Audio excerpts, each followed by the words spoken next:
എത്തിന്നാ പറഞ്ഞു വിപിൻ ചേട്ടൻ അങ്ങോട്ട് വന്നോളാം പറഞ്ഞു.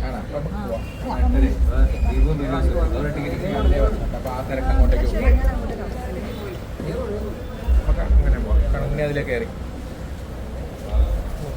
ഒന്ന് ബാക്കിലെ കുറച്ച്